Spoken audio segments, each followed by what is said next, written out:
Confirm selamat, zero risiko. Tak cukup duit bayar hutang, langsung tak sentuh gaji korang. Simpanan makin bertambah. Kak Fakir ajar buat bisnes ni untuk bayar hutang, bukan tambah hutang. Kak Fakir faham korang setiap hari rasa tertekan. Bila gaji masuk, belum sempat nak rasa lega, kena bayar bil, kena bayar hutang. Tak pun tinggal beberapa sen je dalam akaun. Siapa yang tahu, siapa yang faham situasi korang? Video ni Kak Fakir buatkan untuk korang yang tengah cari jalan keluar untuk settlekan semua hutang. Sebelum tu, follow Kak Fakir dulu. Tekan tambah tu, tanda kita bersahabat. Boleh share video ni supaya ramai yang dapat settlekan hutang dan komen nak bebas hutang. Kak Fakir nak share bisnes Kak Fakir buat dah 7 tahun. Tak payah jual barang, tak payah paksa orang beli. Sales masuk macam air zam-zam. Ini bukti income dan aset daripada tim Kak Fakir sendiri. Ini semua adalah hasil daripada bisnes yang kami buat, dan 2 kali setahun boleh pergi melancong ke overseas secara percuma je. Semuanya company tanggung 100%.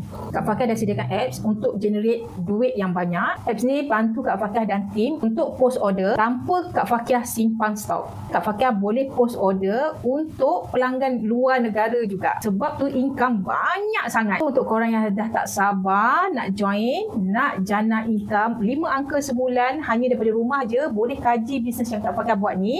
Pergi tekan tudung kuning Kak Fakir. Dekat bawah tu ada link. Isi maklumat yang Kak Fakir perlukan dan tunggu Kak Fakir kontak korang. Ikhlaskan hati, rezeki menanti.